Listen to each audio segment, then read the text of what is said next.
Eric. This is simply not the behaviour of a mature professional person. Sorry, Mother. What have you got behind your back? Nothing. This vase again. Why do you always have this vase? What's it for? Nothing. Then why do you always sneak it under my bedside table at night? Why do you always wave it behind my back when I've scolded you? What do you keep in here? Nothing. Well, you're sulking about the Monopoly game with Graham and Susan, aren't you? Because you lost, didn't you? No. They both won lots of money and you won no money at all. And that means you lost, doesn't it? No. Why not? Because it's my board. The 3 Ds, Eric. That's what it takes to be a winner. Discipline, determination and diligence. Don't I always tell you that during our morning spank? Well, I think it's time Eric went and sat in Eric's naughty cupboard. Don't you, Eric? Well, on you go. Mr. Loser Pants. Don't do that, Eric. One day you're going to have to do without me, Eric. Where will you be then?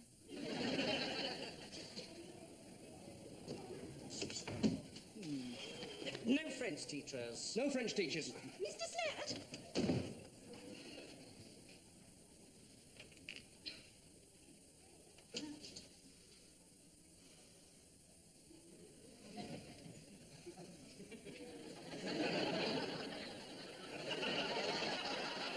No more Mr. Loser Pants. Eric! Yes, come in, yes. Oh, good heavens, the lower half. After 15 years of marriage, I'd rather assumed you stopped at the waist, like a newsreader. Whereas I've always been quite riveted by your legs, dear. Why do you bother with hosiery when you could just comb them? You guys want to be alone for this? You wanted to see Miss Travers about the match, didn't you? Miss Travis, please sit down. Janet, please go away. Just a little tip, dear. You're going to look ridiculous without some socks. I'm wearing socks. I didn't mean there, dear. Right. You take David Jefford for English, don't you? Tell me everything about him. Nice kid, good in class. Why? What do you mean, why? He's captaining the pupils' team. I know, but... Look, I appreciate you're new here, but Galfast High's most important and honoured tradition is the staff pupil friendly. It's very important to school morale that we grind those bastards into tiny piles of dust and dance on their graves. You don't think you're taking this a little bit seriously? This is our annual opportunity to demonstrate the virtues of strategy, fair play, and sportsmanship. Mr. Lambert, have you told them it's 5 aside? No, that wouldn't work twice. So what about David Jefford? Yes. I've had his homework doubled for the last 2 weeks, criticised him publicly at morning assembly, and started a couple of rooms with some amusing toilet graffiti. But he still seems happy here. Well, he's got every reason. He's good-looking, intelligent, popular, athletic. There must be some way we can undermine him. Janet, fetch David Jefford from his classroom. Can't you just behave like an adult and leave him alone? Everyone has some hidden weakness, some traitorous flaw just waiting to destroy them, some treacherous fallibility lurking in their psyche, like a French teacher. For God's sake. I'm sorry. Like a what? Like a French teacher, a teacher of French. Lurking in their psyche, like a French teacher. Yes? Yes? Is there a problem? I know I'm going to regret asking, but could you expand on the French teacher comparison? Oh, God, Miss Travis. Miss Travis! French teachers have been living among us like ordinary citizens for decades now. Unquestioned, unsuspected. Countless thousands have been spent on them in that time. Books, equipment, personnel. Every school is compelled to have them on the staff, and virtually all of us have been exposed to their influence while still impressionable young children. Yes, I suppose. Yeah, well, what have they been doing?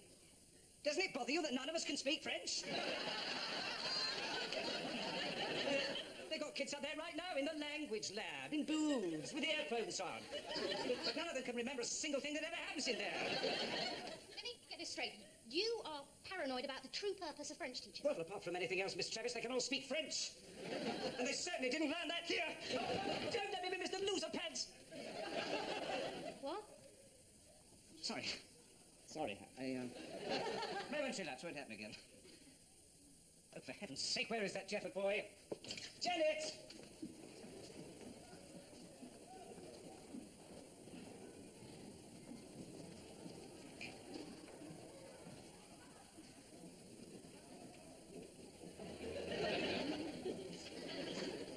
His mother.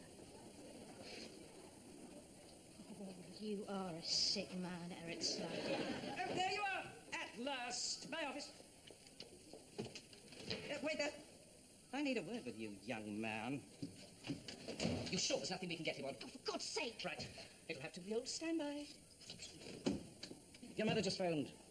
She's had a look under your bed. Step inside, please. Don't sit down. Magazines, David. Self-abuse stimulant magazines. You do know what self-abuse is, don't you, David? Of course. A certain amount of that sort of thing is perfectly normal.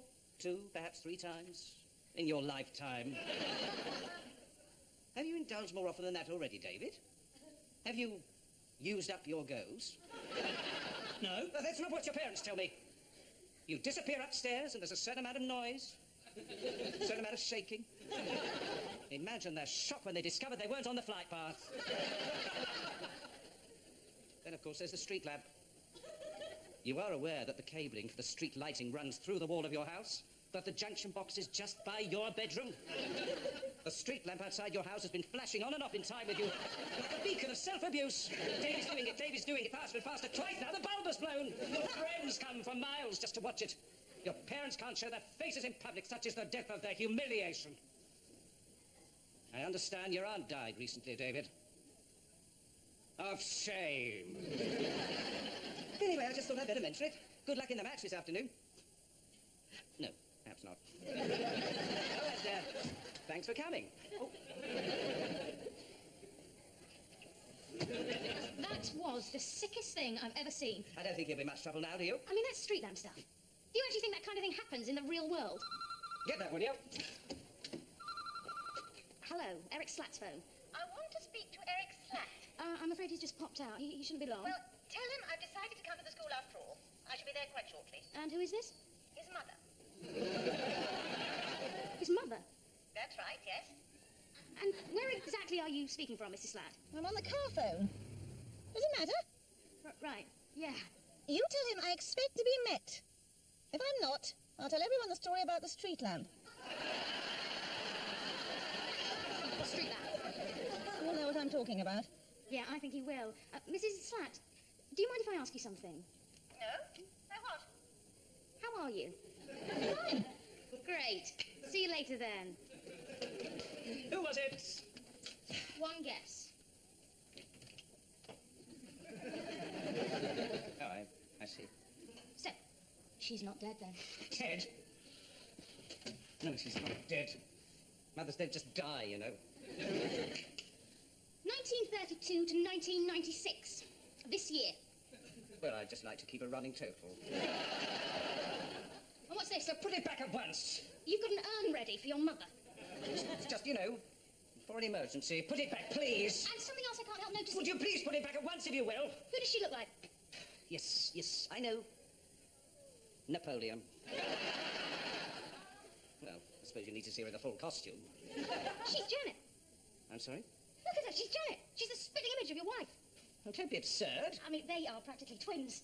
Doesn't that worry you at all? Miss Travis, are you suggesting there is something unhealthy about my relationship with my wife? Unhealthy. You've married your mother. That's not a relationship. It's an attempt at re-entry.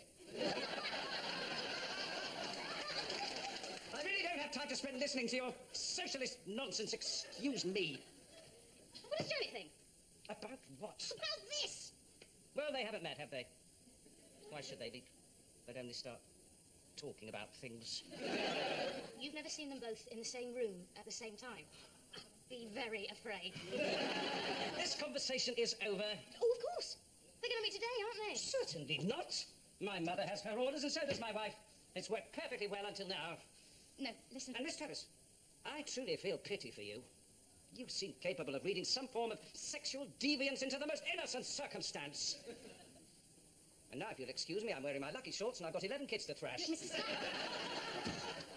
Ah, Mr. Slatt, I see you're ready for the big match today. Yes, indeed, yes. Well, as long as the kids understand, it's not winning, it's the taking part. I told them myself, Headmaster. I think they swallowed it. Good, really. Right, little word, everyone. Mr. Slatt, I must protest about all these knees. No, you mustn't. Go away. Today, as you all know, is the big match. Today we demonstrate the superior strength of maturity, dignity, and the wisdom that only age and a teaching qualification can bring. Arseholes, tossers, turds.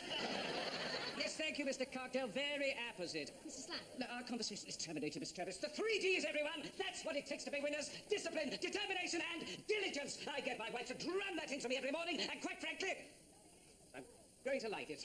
So, let's get a few things straight in our heads, whether we're in the team or simply cheering from the sidelines. Fact, we got a match today. Fact, we're going to win it, because if we don't win it, we're finished. Screwed, buggered. Fact, exactly. Mr. Humboldt, how's our side shaping up? Not bad. Not bad. No driver teachers, it's a communal shower. Mr. Slatt, if I could have a word. No, you can't. Go away. I've got a message for you. Not interested. It's just disgusting, isn't it? It's all out of control. All these men in shorts, parading their knees. I'm warning you, I think there's going to be an accident any minute now. There's only Mr. Slatt. Oh, who's counting? Knees, knees, knees. Oh, what's wrong with the heating in this place?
Oh, my God.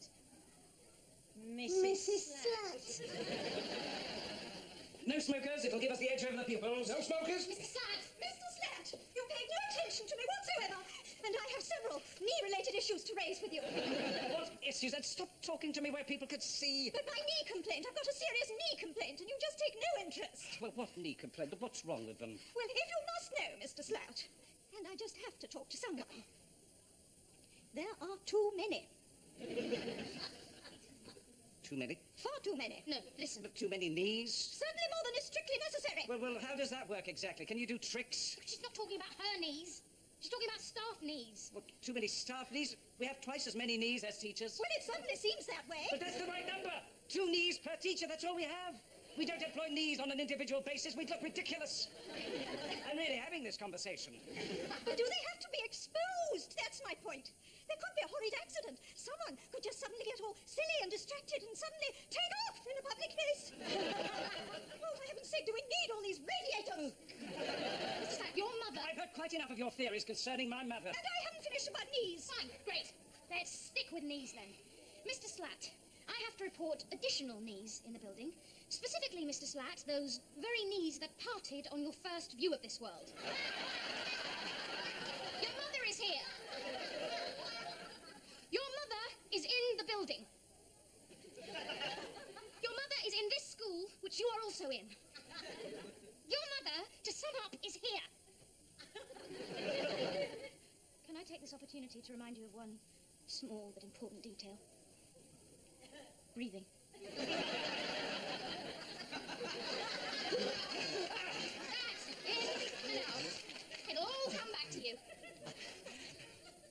she's here. Downstairs. She just arrived. Shouldn't somebody warn her about all the knees popping about in case she gets a horrid fright? But I made her promise not to come. That may not be enough. Quiet, Amanda. Miss Abbott, nobody with a mother. No, forget that bad idea. She promised.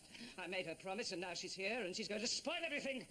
Don't you think you should go down and talk to her? She always did this, you know. She always followed me to school to make fun of me in front of my friends. I think you should go down and say hello. The deranged, diseased old harpy. How could she do this to me? Just stay calm. No, how could she do this, the bitch? What's the matter? I said a bad word about my mother. Well, it's okay. I don't think she could hear you. What? Oh, yes. Sorry about that. Miss Tripley, Miss Travis. And now if you'll excuse me for one moment.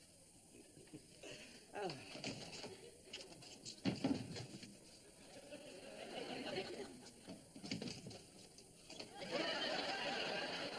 Yes, Miss Travis?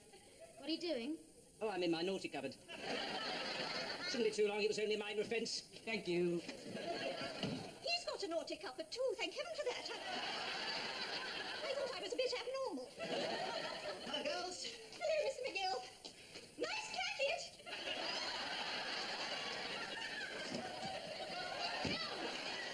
No, we are not doing this.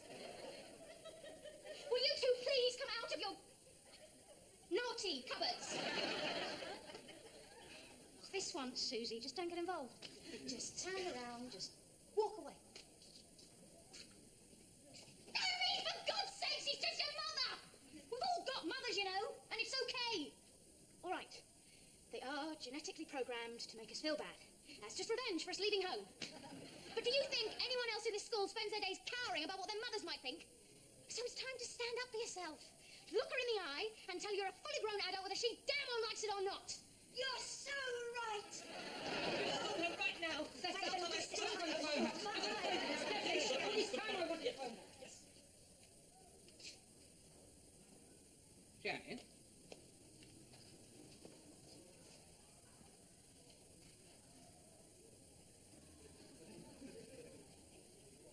Janet?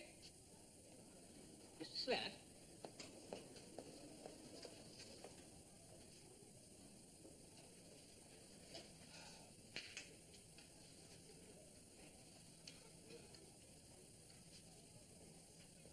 R.I.P. Eva Slat, beloved mother to Eric.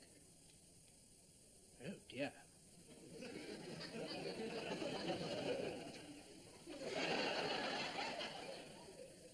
Oh, dear. Oh, dear. Mr. Nixon! Mr. Nixon, I think Mr. Slat is on the verge of a really serious nervous breakdown and possibly a fatal heart attack. Well, you haven't been here long, but you've certainly grasped the basics. No, this is a worse breakdown than the normal one. Do you see what I mean? Ah. Have you seen his mother anywhere? She's around the place somewhere. Well, matter of fact, I was just looking for her. Not a good sign. We've got to find her. Well, how did you manage to lose her in the first place? I mean, finding her isn't exactly going to be easy in the circumstances. Mother! We've got to do something. Yes, I quite see what you mean. The man's unbalanced. I've always said so. Where is my mother? I demand to speak to my mother immediately. We're just looking, okay? Listen, I'll try the staff room. Good idea. Once and for all, I'm going to sort this out. No more Mr. Loser Pants. No more naughty cupboards. But for the sake of the rest of us, do you think you could behave like a mature, reasonable person? Now, if that's too much to ask, just say. Enough, thank you. Anna! Here she is. Okay, Mr. Reasonable. Let's see you fly. Mr. Nixon, I should like to see my mother. Certainly.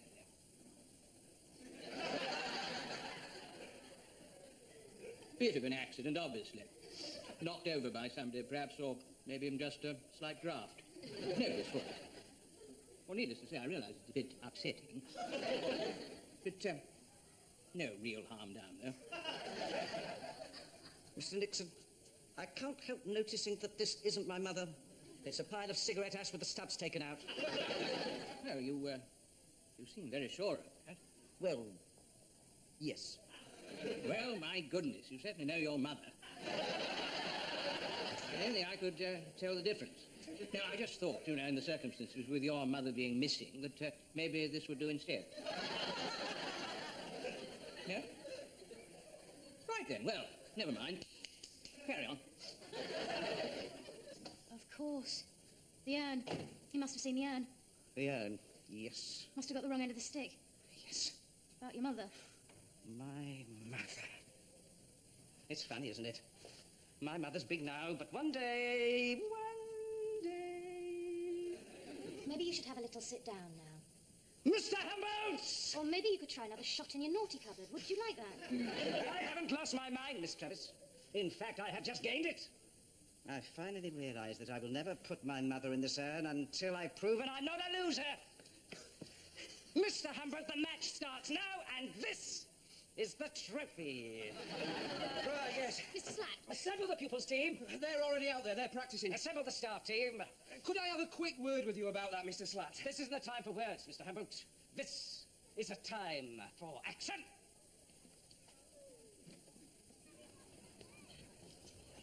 Right, you lot. The mat has been brought forward. Prepare for football destruction.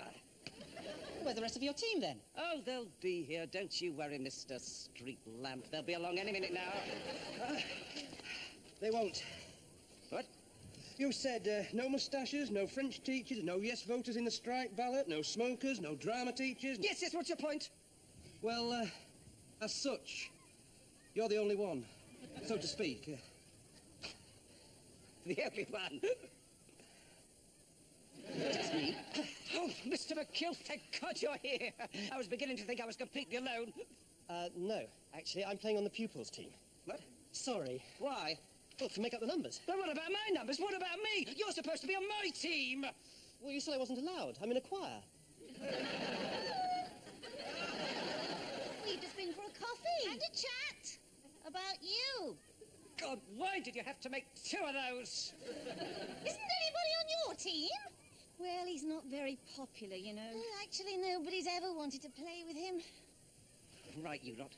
I suppose you all think I'm going to lose, don't you? I suppose you all think I don't stand a chance. Well, aren't you all wrong? Because there's just one little thing you've all forgotten. What? No one else is allowed to kick the football. Why not? Because, Sonny, because... it's my ball. And it's slapped now. It's slapped. Look at that. Look at it. Come on, look at it. He's past one. He's go, look at that. He's going to score. Yes! 73 now. 73 now. Coming up again. He's coming up again. Yes! Straight in the corner. Yes! Yes!